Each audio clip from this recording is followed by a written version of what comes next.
Hello po sa lahat. Dito na naman ako. Kapag umuulan, tatalakayin ko na ito. Kasi nga umuulan, kaya naisip ako magsulat na tungkol sa ulan. Kasi ang title po ay Kapag Umuulan. Kapag umuulan, naaliw ako pagmasdan ito. Parang himig ng musika sa pandinig ko ang patak na ulan. Kasi nga, di ba, pag pumapta sa bubungan, parang musika. At sa pa, maraming bagay at mga pangyayari, masaya o malungkot, na naalala natin sa ating buhay kapag umuulan. At sabi nga kay Job, chapter 5, verse 10, siya ang nagbubuhos ng ulan sa buong daigdig. Itong bukit, itong lupa ay kanyang dinidilig. Kaya ang ulan ay biyaya ng Diyos. Talaga naman biyaya ng Diyos kasi maraming binibigay sa atin itong naitutulong sa atin ng ulan. Naalala ko nung bata pa ako, kasi yung bahay namin ay maliit lang.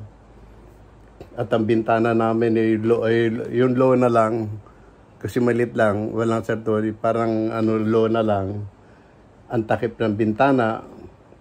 At ang lona ay tinutukuran lang ng kawayan para mabuksan ang bintana. At kapag umuulan, ay napupunan ng tubig, ulan ang ibabaw ng lona. At ito ay susundutin namin at bubuhos ang tubig. Siyempre, pag sinundot mo yun, napupuno na, bubulusog ang tubig. Naaliw na kami noon. Masaya na kami, malilit pa kami, natutuwa na kami noon. At diba, marami rin mga bata ang naliligo sa ulan kapag umuulan. At siya pa, kapag umuulan naman, ay masarap kumain talaga. Kahit natuyo lang yung ulam, ang nasa hapag, okay na. Sausaw mo sa suka, ayos na yan.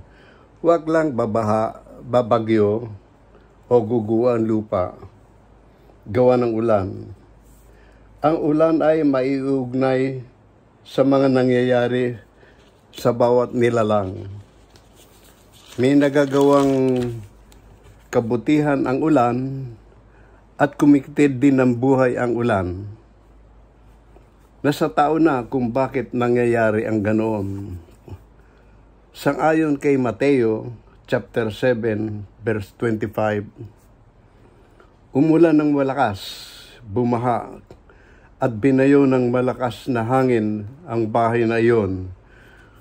Ngunit hindi nagiba sapagkat nakatayo sa ibabaw ng bato. Ang batong tinutukoy dito ay ang simbahan, ang Diyos, o ang pananalig sa salita ng Diyos. Kung tayo ay nagkikinig o naniniwala sa salita ng Diyos, tayo'y maliligtas. At ayon din naman kay Mateo chapter 7, verse 27, umulan ng malakas, bumaha at binayo ng malakas na hangin ang bahay. Bumaksak ang bahay na iyon at lubusang nawasak. Ganito ang sasapitin at di maliligtas ang hindi nananalig sa salita ng Diyos. At meron pa isa. Dito sa Genesis chapter 7 verse 4, pagkaraan ng 1 linggo, pauulanin ko ng 40 araw at 40 gabi upang lipulin ang lahat ng aking nilikha sa daigdig. At sa Genesis din, chapter 6, verse 13, sinabi ng Diyos kay Noah, lilipulin ko na ang tao sa daigdig. Umabot na sa sugdulan ang kanilang kasamaan. Kaya nangyari yon dahil sa mga kasamaan ng mga tao. Sa nangyayari ngayon sa ating bansa, ay marami ng masasamang tao ang gumagawa ng masama. Nadadamay pati mga mabubuting tao. Sana dumating ang panahon na sana huwag dumating ang panahon na muling magagalit ang Diyos sa mga tao dito sa lupa sa pamamagitan ng ulan. Ang tanging magagawa natin ay ang maniwala sa salita ng Diyos upang tayo ay kaawaan at maliligtas.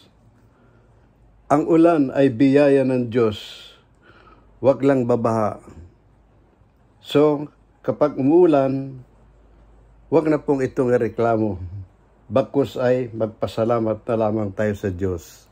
Kasi nga, minsan, may mapupuntahan tayo, ay umuulan na naman, ulan, baka bumaha na naman.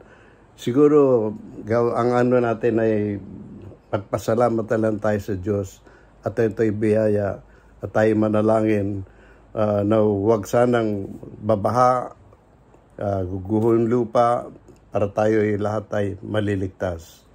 Amen. Mariyon lang po. Maraming salamat po. Bye-bye. God bless.